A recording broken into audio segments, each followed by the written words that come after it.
Galera, agora chegou o momento da gente falar dos bastidores do Flamengo. Começando por Léo Pereira. Olha só, Léo Pereira abre o jogo sobre os primeiros dias de trabalho com o Tite no Flamengo. Léo Pereira ontem, quarta-feira, esteve numa festa aí de um apostador aqui no Rio de Janeiro e ele disse o seguinte sobre esses primeiros dias do Tite. Ele, Tite, preza muito pelo grupo e há bom clima com os jogadores. Uma palavra que ele sempre fala é lealdade. Acho que isso vai ser importante para trazer grandes frutos para a gente nessa temporada, disse aí o Léo Pereira. Lembrando que o Léo Pereira ele deu essa fala aí para o nosso colega Lucas Bayer, gente boa demais, jornalista que está sempre lá no Maracanã, acompanho ele, muito bom profissional, e falou aí com o Léo Pereira. Nessa fala do Léo Pereira, deu para ver nitidamente que o Tite tem um perfil um pouco diferente dos outros treinadores que estavam antes, que era o Vitor Pereira e o Jorge Sampaoli, nessa questão da lealdade. Enquanto Vitor Pereira e Jorge Sampaoli eram dois treinadores no Flamengo que prezavam muito pelo fato do trabalho, pela questão do trabalho, pela ótica do trabalho, de trabalhar, de se dedicar, de amor pelo balão, como diria o Jorge Sampaoli. Se esses dois treinadores anteriores prezam muito pelo trabalho, pela conduta, pela disciplina ali, o Tite, eu acho que travou aqui, deixa eu só repetir. Se o Vitor Pereira e o Jorge Sampaoli eram dois treinadores no Flamengo que prezavam muito pelo trabalho, pela dedicação tática, pelo amor pelo balão, como dizia muito o Jorge Sampaoli, o Tite, ele já tem aquele lado paizão, vamos dizer assim, ele tem aquele lado mais de grupo, tem aquele lado mais de abraçar os jogadores, de conversar com os jogadores. Guardadas as proporções, similar até o Dorival Júnior, que foi o único treinador que deu certo depois do Jorge Jesus. Alguns dizem até o Rogério Ceni também. Então, é um ponto a ser pensado, é um ponto para a gente acompanhar nesse início de trabalho aí do Tite à frente do Flamengo, para ver se o Tite vai conseguir atrelar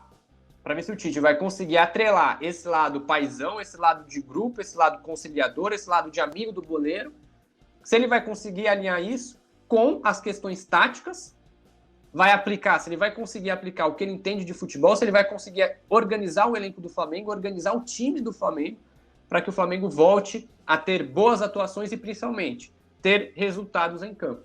Então, restam aí, nesse ano ainda de 2023, restam 12 jogos, todos pelo Campeonato Brasileiro, mas lembrando que o foco do Tite é na próxima temporada, é em 2024. O Tite ele assume o Flamengo agora em 2023 para já iniciar o planejamento do clube para 2024, visando o último ano da gestão Landim à frente do Flamengo, que inclusive já tem aí uma projeção muito grande de orçamento para 2024, de contratações, como trouxe o nosso colega Guilherme Silva, da reportagem aqui do Coluna do Fla. O Flamengo almeja gastar aí, investir entre 300 e 400 milhões para a próxima temporada. Então, é um valor bacana, um valor alto, e que o Tite tem a responsabilidade de tocar esse projeto aí para o próximo ano. Beleza, galera?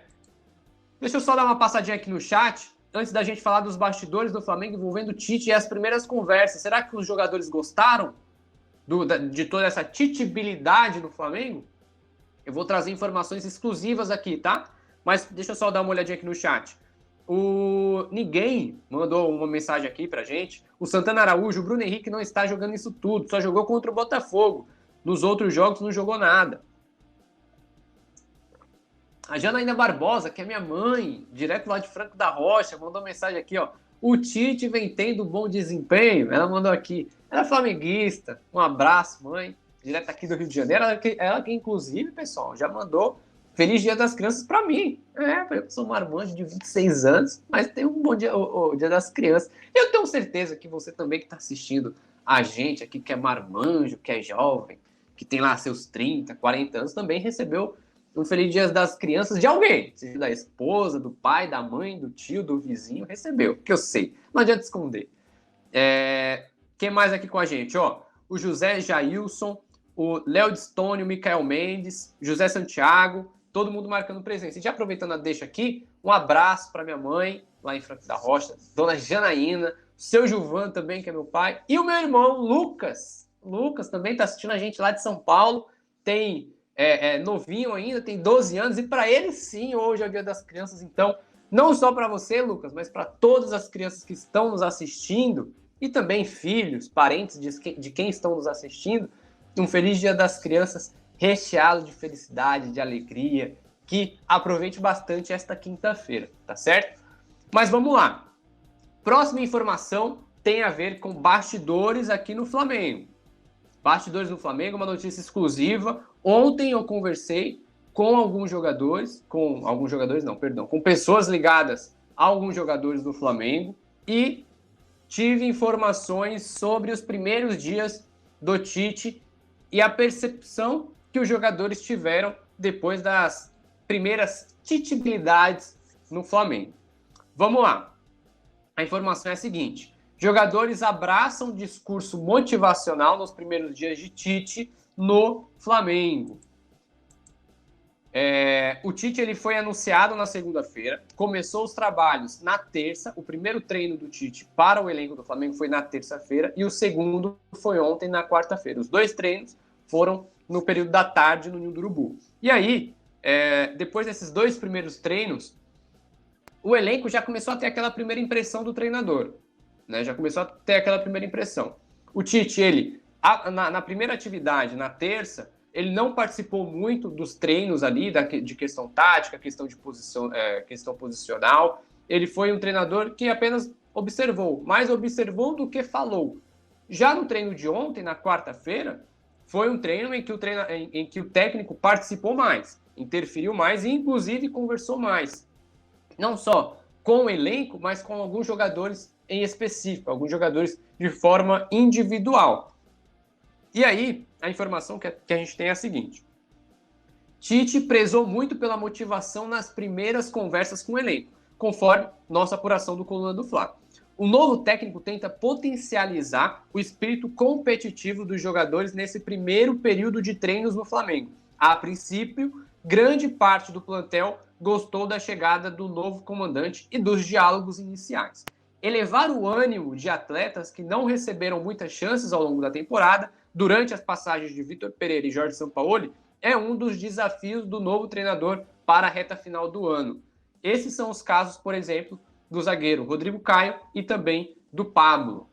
Ou seja, a informação que a gente tem é essa: o Tite adotou um discurso motivacional nos jogadores, para os jogadores, a grande parte deles, pelo menos, abraçou a causa do Tite, abraçou o discurso motivacional, e agora, depois desse primeiro contato de conhecimento, de exploração de ambos, não só o Tite está conhecendo o elenco, mas o elenco também está conhecendo o Tite e a nova comissão técnica, e a partir daí, o Flamengo já vive essa expectativa para a estreia do Tite. Lembrando que a estreia do Tite no Flamengo acontece dia 19, que é a próxima quinta-feira, lá em Belo Horizonte, onde o Flamengo visita o Cruzeiro pelo Campeonato Brasileiro, tá certo? Então, essa é a informação aqui no nosso Coluna do Fla. Alô, nação do Mengão! Esse é o Coluna do Fla. Seja bem-vindo! Se inscreva no canal, não esqueça de deixar o seu like, pega o link, compartilha pra geral, comente bastante, queremos te ouvir. Aqui você tem a melhor transmissão dos jogos do Flamengo na internet. O Coluna é brabo e tem o Podfla, o podcast da nação. É muita resenha e um show de cobertura do maior do mundo, do jeitinho que a nação merece. Esse é o Coluna. Saudações rubro-negras!